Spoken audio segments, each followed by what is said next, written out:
Welcome to the smallest country in the world. With an area of just over 100 acres, Vatican City mints its own euros, prints its own stamps, issues passports and license plates, operates media outlets, has its own flag and anthem. Amongst the grandness of Rome, this is an absolute gem at the very heart. Here we are in Vatican City.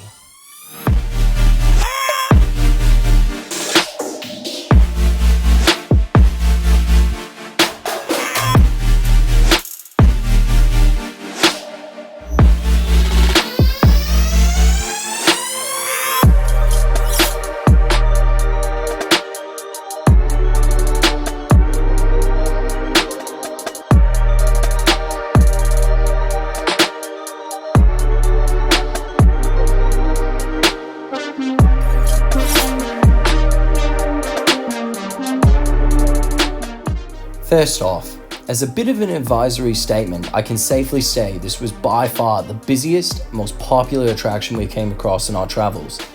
Actually, I can definitively say this was the single busiest place I have ever been in my life. Vatican City can see upwards of 20,000 visitors a day. That is astonishing. You heard me right, 20,000. I will say that the most unfortunate part of these mass crowds was the sheer amount of people on the tours. Many of the rooms and hallways were so tightly packed shoulder to shoulder with people that you couldn't even move. It was like being in a can of tuna. That is something that unfortunately did take away from the whole experience. There is just so much to take in, so much beauty, so much splendor. Unfortunately, one can become too distracted trying not to get trampled or pushed over, and as a result, miss the beauty of what's in front of you. These staggering crowds are a drawback, yes. However, there is a reason for this. Vatican City, for many, is the center of religion and the center of the Roman Catholic Church. On top of this, it's an absolutely astonishing composition of artworks, structures, and pieces of art history. The museum holds one of the most impressive mashups of history I've ever seen. There are works from Egypt, different periods of the Roman Empire, ancient Greece, literally all areas of the globe. There are some areas where the floors are adorned with the mosaics that would have been walked upon by rich elites in ancient Roman society. These floors have been removed from the ancient Roman residences, villas, and palaces, then transported to Vatican City to be meticulously reassembled.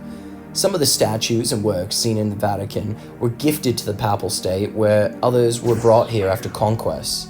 The one and only constant is that it's a very impressive amalgamation of human history, a flex of wealth and power. It can truly leave one speechless and in awe.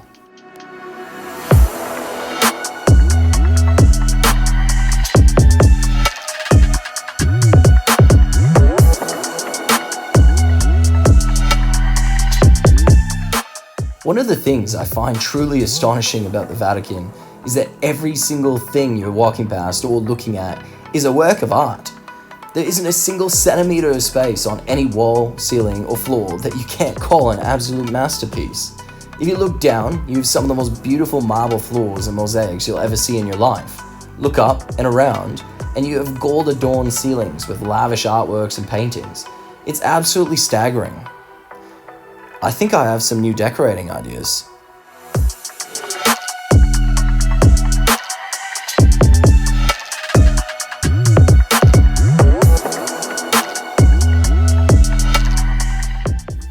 The Gallery of Tapestries was commissioned by Pope Leo X in 1514. The series of 10 tapestries are the work of Raffaello Sanzio and display two different Catholic stories about St. Peter and St. Paul, the two widely considered to be the co-founders of the Vatican. Once the drawings were completed, the drawings were then sent to Brussels to be transformed into tapestries. Brussels at the time boasted the best artisans in Europe. I think their work simply speaks for itself. Immediately after the Gallery of Tapestries, you'll find yourself in the Gallery of Maps, one of the most impressive galleries you'll visit during your time in the Vatican. It consists of over 40 frescoes and maps detailing Italian regions and papal properties that existed during the time of Pope Gregory XIII. The Pope commissioned the maps so that he could explore his peninsula without having to leave his home. The frescoes were created by Ignazio Dante between 1580 and 1585. and the maps show the entirety of the Italian peninsula, including additional areas like Corsica and Sardinia. Each of these frescoes features a different region of Italy, with the region's major cities specifically pinpointed. You'll also find the frescoes highlight important battles in Italy that occurred in these regions. This is probably one of the most spectacular hallways you'll ever find yourself walking down in your life.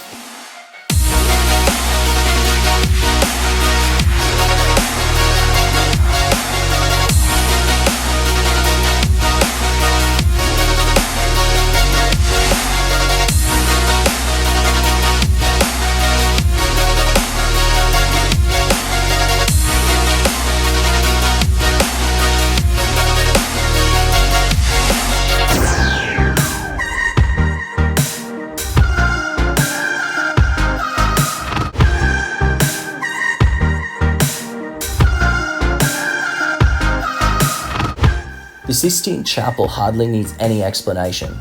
Originally known as the Capella Magna, its current name derives from the Pope who restored it in 1477, Pope Sixtus IV. The Sistine Chapel is located inside the Vatican Museums and is the private chapel of the Pope. It's also where the cardinals from around the world come together to elect a new Pope during the conclave. The Sistine Chapel is one of the most famous sites in the world due to the monumental fresco paintings that cover every inch of the chapel. While many Renaissance artists helped, the famed Michelangelo is the main artist to take credit for this work of art.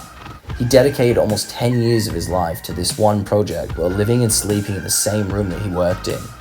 With stifling heat in the summer and freezing cold in the winter, 500 years ago, the most famous artist of the Renaissance set out to create a masterpiece that is unrivaled even in our current time.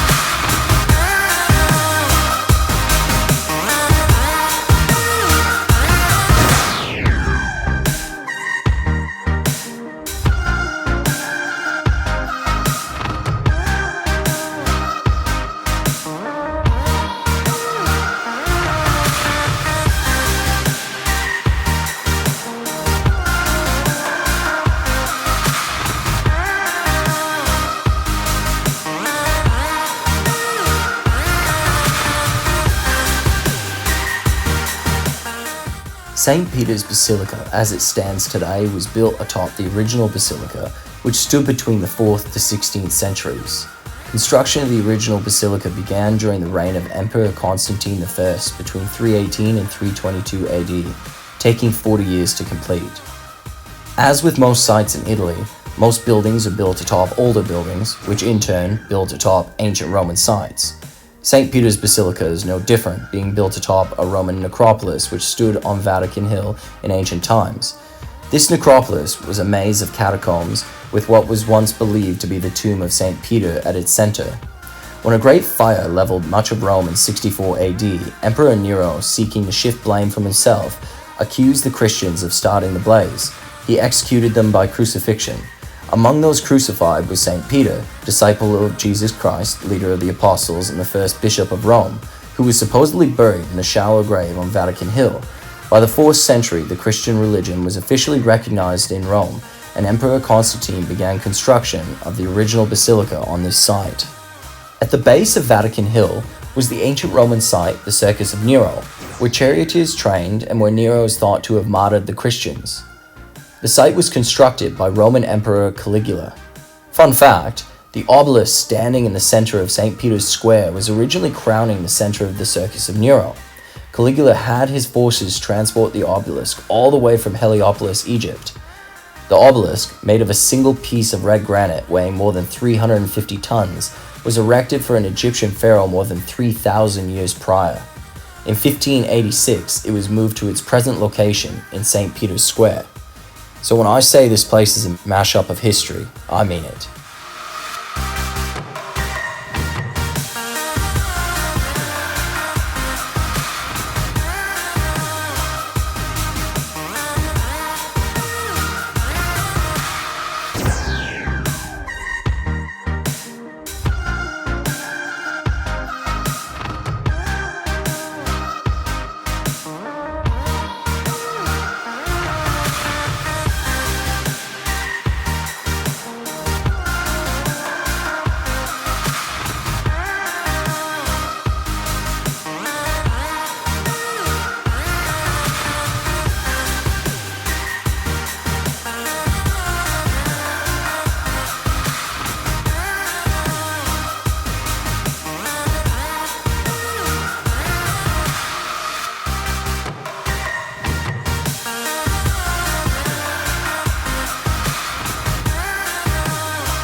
Vatican City is equally impressive as it is daunting. There is a massive amount of history from all around the world here, packed into such a small space. It was truly an eye-opener. Don't let the massive crowds discourage you too much. There is still so much to see and do. Hopefully this video lends a little perspective on what you're looking at if you make your way to Vatican City. I hope you enjoyed the video. Look out for my next segment on Naples and Pompeii. And as always, happy travels.